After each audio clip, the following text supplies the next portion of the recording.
Welcome back to NBA Today. All right, Kareem, Shaq, Dwight, AD, all top drafted big men who ended up in purple and gold, and now DeAndre Ayton joins that list. Ayton was introduced with the Lakers yesterday. Let's take a listen. I feel like a video game. Like somebody set it up. I think somebody set this up. But like honestly, this is an opportunity that I won't take for granted. You know, Luka's a once in a generation player, and I'm happy to be his teammate. Hearing how much shape he's been in, he's super ripped, and I'm finally glad to be on his side. You know, while he's doing all of that. It's a different type of drive that I've been wanting to express for a long time, and I think this is the perfect timing. You know, here in the purple and gold. And it's a platform that I cannot run from. You know, I can show what I really am and just be around some greats to really emphasize that for me as well. And, you know, yeah, it is a lot of fuel in me, you know, to prove the whole world wrong. That suit game was strong yesterday. It was. DeAndre Ayton, wasn't it? All right, lucky for us, we also have a former #1 overall pick here to take a look at what's going on in LA with the Lakers, Chiney Ogwumike. So, Chiney, how do you see Ayton kind of rounding out with the Lakers? Let me talk nerdy to you. The Lakers have their long-awaited center at the center position. And as we focus on him here, because I want you guys to see, this is the impact this man will have. He actually led the NBA as a screener in points per pick and roll. So if he sets a screen, he actually generates the most points. But as we go to the tape, I'll show you why he's such a tremendous lob threat. It starts with his angles on screens, and it actually starts with his hands as well. Let's go back to when he was with the Suns. This is with one of the greatest point guards of all time. Sets a solid screen. Now you have 2, 3 people attached. Look at his arm. He's like, hey, lead the pass here, lob threat. You guys remember that value. But now fast forward to his time with the Trailblazers. I love how he adjusts his positioning on screens that allows guards to snake. Solid screen right here. He's very patient, methodical with how he cuts to the basket. And then again, look at the arm, the extension. There he goes. He leads his passers. So it's simple baskets for him. And if you think about the numbers, this is the type of offense that the Lakers want to hold down.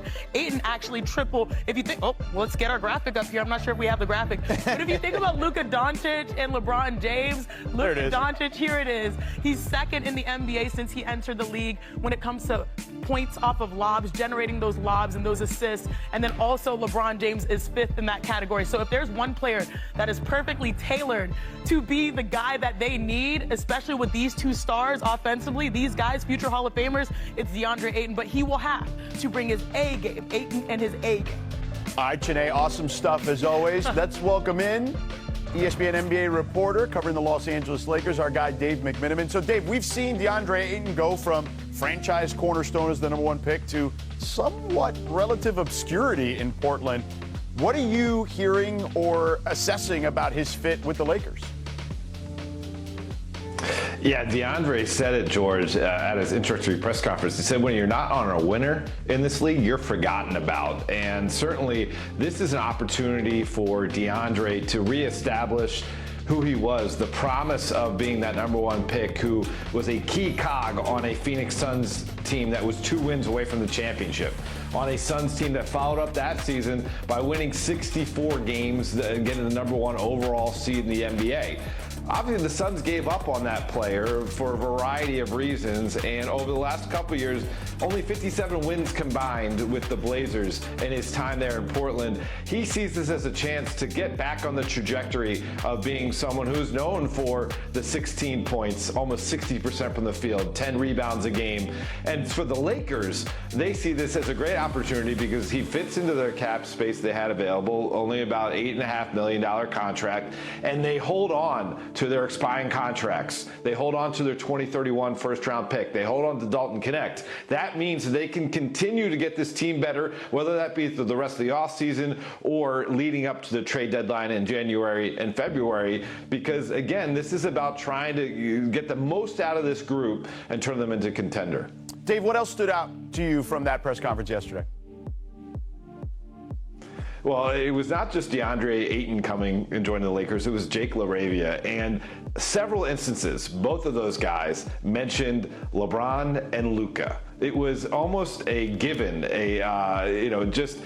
certainly a decided factor that those guys are going to be on the team next year. And I understand that LeBron James' agent, Rich Paul, gave a statement to Shams Charania when he opted into his deal for next year, basically saying that he's going to be monitoring every move that the Lakers make and wants to play for a championship contender for the rest of his days in the NBA. And I understand that Luka Doncic has a contract decision come August 2nd when the Lakers can offer a massive extension and put it on his plate. But these guys, when they were surveying the market, and they both had other options out there, they're joining the Lakers under the assumption, under the given decision that both those guys are going to be on the team. And I think we need to start thinking about the 25-26 Lakers in the same manner, that we're going to be looking at a group that has the same core as last year with LeBron James, Luka Doncic, and Austin Reeves with some new faces around them. Dave, awesome stuff as always, man. Thanks for the time. All right. You got it, George. Let's take it from the court back here to the desk. All right, so Ramona, we'll start with you. The Lakers roster starting to crystallize a little bit at the moment. What needs to happen for LA to kind of take that next step? First step is to make sure LeBron James is cool. That's fair. Okay, his social media has been subtweeting and a little angst, I guess. Welcome home hat. Welcome hat. He's in Cleveland. Proper attire. Golf. A lot of golf. A lot of golf. Yeah. Let's just make sure he's cool. But I also think they need some more perimeter defense. They lost, obviously, Dorian Finney-Smith. That was somebody they went out and traded for last season.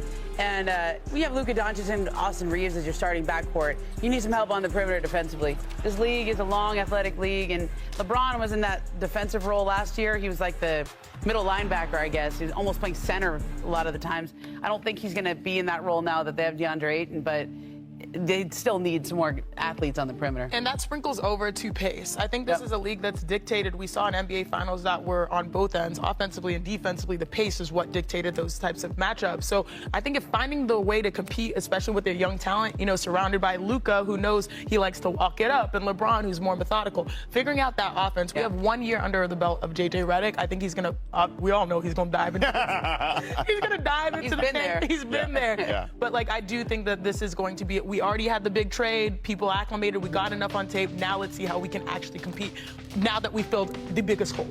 Yeah, I just texted with two people in the Western Conference, one league personnel guy and one coach. And they're split. One person said bad move. Because they said, look, Ayton, the time when they went to the finals, which was a long time ago in Phoenix, almost 2021, right? Yeah. That was the deepest paint shots we saw Ayton do in his career. And since then, now he's more like a guy that just kind of floats, pick and pop, things like that. He said all the right things yesterday in the press conference, but where will he be, basically in February? How will LeBron feel about him? Will he be that engaged all the time? Will they light a fire under him? And the thing is, as this one person said, if he's going to have those type of deep paint shots, well, then Luka can work with that. Luka will make him look good. As one other person said, though, given the options, this is a great pickup for the Lakers because they needed a big. But the whole thing is, where will JJ Redick be and how will he feel? Who will he finish with? Is he going to trust DeAndre Ayton in those times when Ayton tends to float sometimes? Yeah, well, look, on my radio show here on ESPN LA, got a shameless plug there, Sedano and Cap on 710 ESPN, we had Jason Quick on of The Athletic, who wrote a recent story about some of the issues that went on with DeAndre Ayton in Portland. And talent has never been the question with him. It's desire that's been the question.